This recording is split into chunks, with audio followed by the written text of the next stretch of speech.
Hi everyone. This presentation, I will try to explain the specific factor model and the effect on the income distribution. I explained before the Ricardian model and how it is explained the trade, how does happen between countries of the world, and because we have assumed that in the Ricardian model there is just one factor of production, which is the labor, and the labor can move without any cost from industry to industry. The trade in the Ricardian model benefit all the parties that participate in the trade, and the effect on income distribution is clear because the real wage rate for all workers will increase. But because in the real world, actually the production, there are no just one factor of production, there are many factors of production, and other factors of production cannot move easily or without any cost from industry to industry. The effect of trade on income distribution might be not as in the Ricardian model. In this model, we introduce another factors of production in addition to the labor to understand how effect of trade on income distribution. The assumption of the specific factor model, we assume that now we have three factors of production, which is the labor and capital and land. We assume the capital, we assume the labor, as in the Ricardian model, they can move freely from one industry to other without any cost. But capital cannot move easily from one industry to industry, and capital and land is difficult for these factors of production to move from industry to industry. And we assume that these factors of production is the specific factors in production of some good. We assume now two goods, like clothes, production of clothes, and production of food. Production of clothes need two factors of production, which is labor and capital. Labor and capital, and production of food also needs labor and land. We assume, give sample for land is Tyrian. Tyrian is resemble the land because the production of clothes is dependent on the labor and capital is like the specific factor in production of clothes. And the production of food needs labor and Tyrian land, and land is a specific factor in production of the food. The specific factor, the most important point, the specific factor cannot move from one industry and to another industry, and it is the specific to production for that good.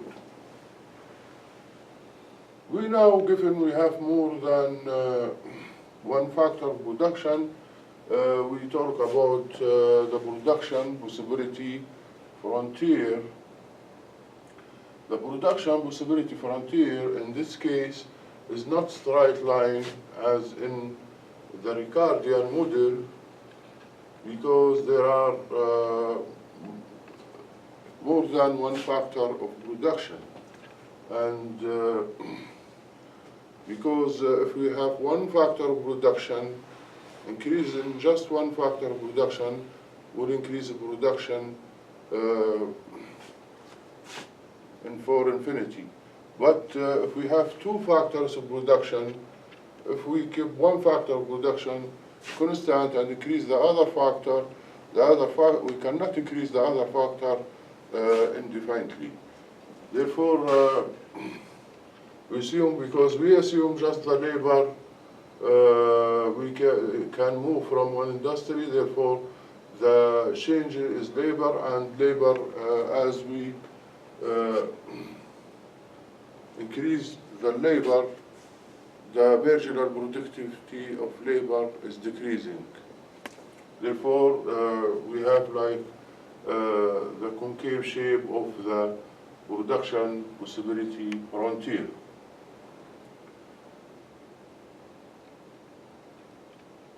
Because we assume that labor can move from one industry to industry,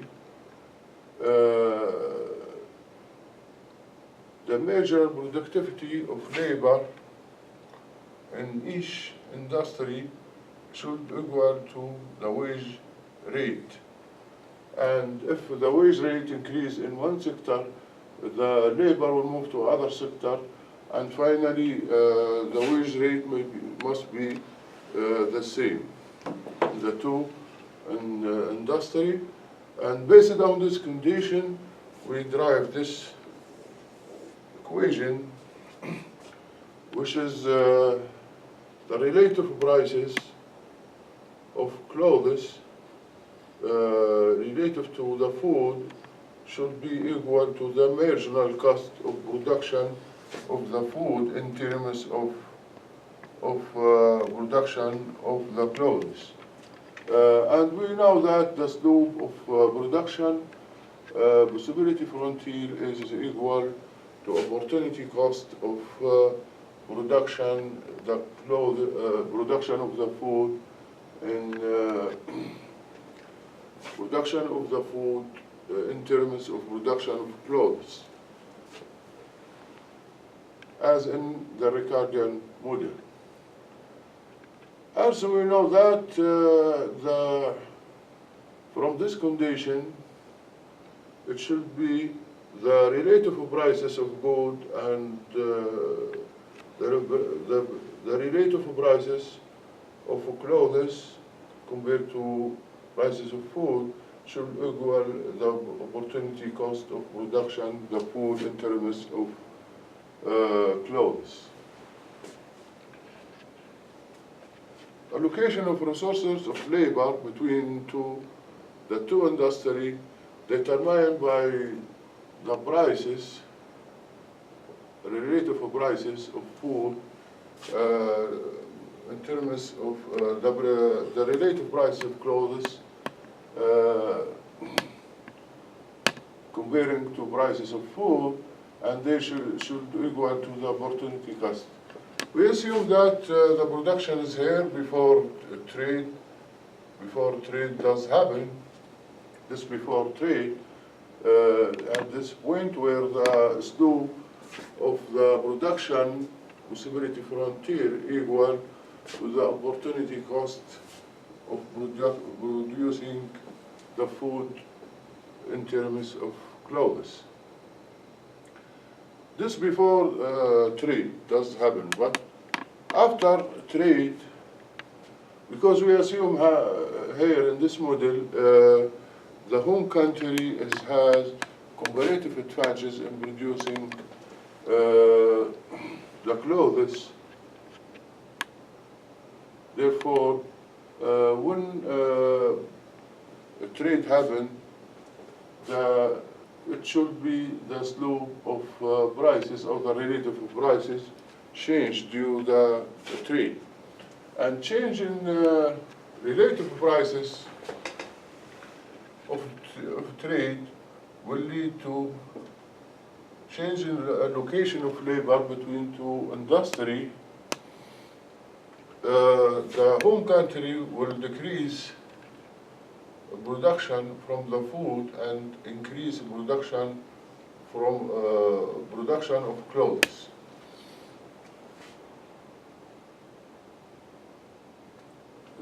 The most important point, the trade, the result of trade is change in prices, and change in prices will change the allocation of labor between the two sectors, and because we assume the the home country has comparative advantage in producing the clothes, therefore the home country will export clothes and import food from the foreign country. Now, we wanted to understand the effect of trade now, or in other words, the change in the relative prices on the income distribution in the home country.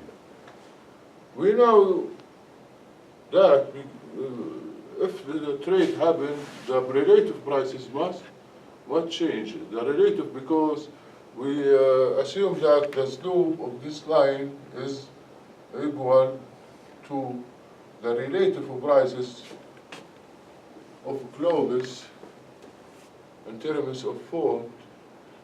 When trade happens, the slope, the blue line, is the slope of the production possibility frontier after trade, and we notice that the slope is increasing, the slope of line is increasing.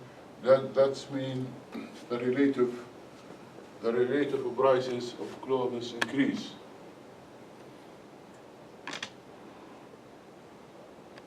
The most important point, the relative prices of food now is increasing after trade. And now we will see how this will affect the income distribution in the home country.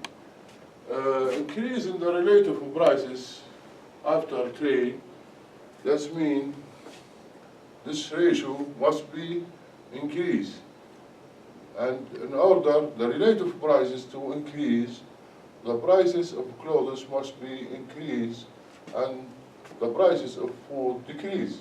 But the increase in the prices of clothes should be more than the decrease in prices of food. And we know the value of the marginal product of labor is equal to the demand on labor at each industry, and this will determine the wage rate by this two corpus. This intersection of to this corpus will determine the wage rate, as in this equation. This we can consider this the demand on the labor in the clothes sector, and this is the demand on the labor in the food sector. And because we assume if increase in wage in one sector, the labor will move to other sector, the equilibrium, until they maintain another point of equilibrium when the wage rate in each sector is the same, and this point of equilibrium. This before trade. We said that after trade, prices, relative prices actually change.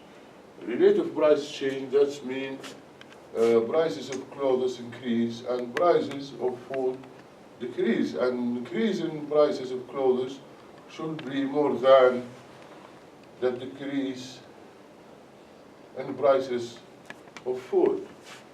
And we can explain this by graph now. The demand on labor, because we assume when prices of food decrease, they move on the right side.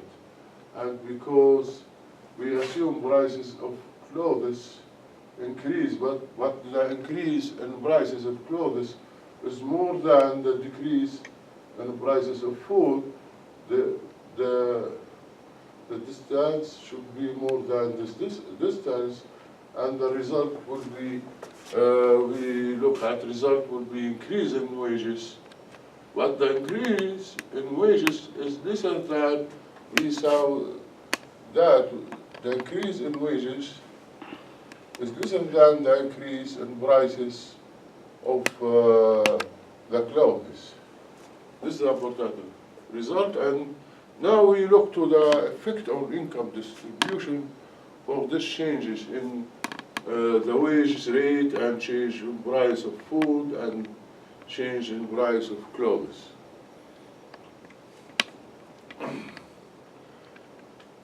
Because we now assume three factors of production, workers, they own nothing, they just own their work, and therefore the effect of this changes in prices with respect to workers, we see that the result after trade, there are increase, the real wage increase. But we see that the wage rate, actually not the real wage rate, the nominal wage rate increase, but prices of food decreases and prices of clothes, the prices of food decreases and the prices of clothes increasing. And therefore the effect on income distribution is in this case on workers is obvious. Why? And because we don't understand the importance, relative importance of food or clothes with respect to the workers, and this depends on the preferences. We cannot determine the effect of income distribution on workers unless we know the preferences of workers with respect to clothes and foods. But we see now, we look to the effect of income distribution on the capital owners and the landlords, because we assume now three-factor production, they should be capital owners and they should be landlords. The capital owners of capital, they maintain profit according to this equation. They use labor and they give labor wages in order to produce clothes. And this is the profit function of the capital owners, and this the profit function of landlords. We analyze now the effect on income distribution for owners of capital and landlords. We know because this happened, prices of clothes increases, prices of food decreases, and the wage rate, the nominal wage rate increase, but increase in the nominal wage rate is lesser than the increase in prices of clothes. Now we analyze the effect on income distribution on the capital owners and landlords. We see that after trade, the wage rate increase. The prices of clothes increase. But the increase of prices of clothes is more than the increase in wages. Therefore, the profit for capital owners should be increased. That means now the effect of the changes on the capital owners will be better off because prices of clothes and clothes now is like the exporter is the exporter sector, therefore they benefit from increase in prices of clothes. We look now the effect on land owners because prices of food decreasing and the nominal wage rate increase, the profit for landlords decreasing. And now we get the result of trade on the income distribution. On the workers, the effect is obvious. Capital owners is better off. Landlords is worse off. Why? Because we assume, why do we get this result? Because we assume the specific factor. The specific factor, the main point, the specific factor for the industry that prices increase after trade, the owners of specific factor for the good that prices increased after trade will be better off. And the prices